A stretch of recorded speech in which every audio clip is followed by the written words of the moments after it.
Most of this series is about specific concepts in Jewish ethics, but like the last one I recorded, I want to talk here about something foundational, namely the Exodus story and how it generates so much of Jewish ethics. Sometimes when we say Exodus, we're talking about the part we focus on during Pesach, the festival of Passover, from enslavement by Pharaoh to liberation by the divine.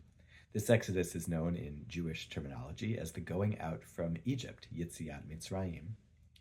There is a book of the Torah called Exodus, or Shmot in Hebrew.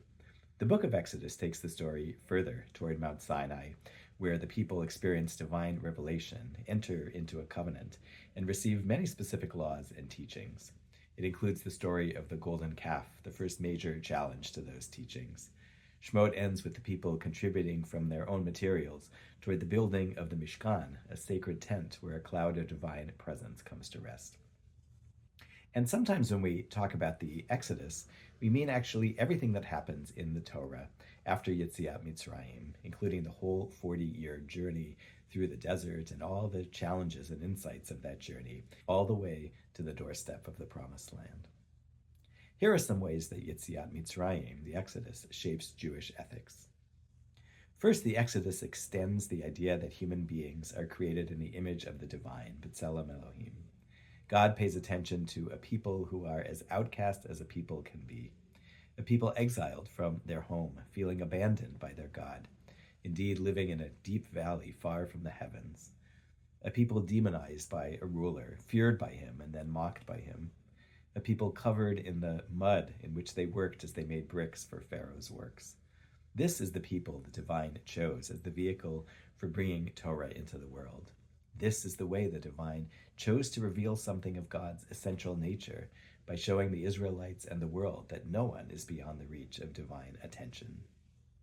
Second, and related, the book of Exodus presents this as though it were a heavier lift for God than even creating the heavens and the earth, requiring even more divine energy, metaphorically speaking.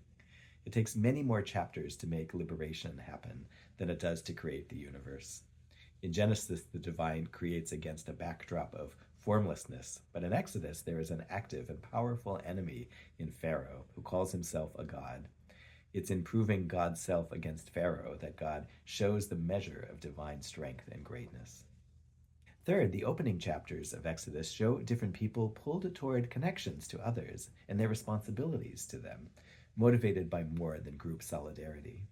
The first people we meet in the book of Shmot include midwives who serve Israelite mothers but might themselves be Egyptian, Pharaoh's own daughter who decides to override her father's decree of death for Hebrew babies when she is face to face with one herself, Moshe, who when he first encounters slaves, we're not sure if he knows he's an Israelite or if they do either. These stories force us to ask how people decide who they are connected to, how it is that people reconcile different sources of authority, reconcile law and compassion, reconcile public identity and conscience. Fourth, the experience of Yitziat Mitzrayim shows up in all kinds of specific Jewish ethical teachings.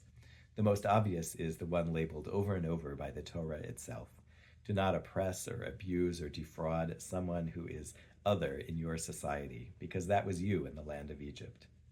The Torah's business and labor ethics are obviously meant to be the opposite of Pharaoh. The prohibition against verbal abuse and fraud is a response to Pharaoh. Even the importance of returning lost objects to their owners is an echo of the divine restoring us, a lost people, to our place and our dignity. Some of these sorts of things are, of course, in other systems of ethics too.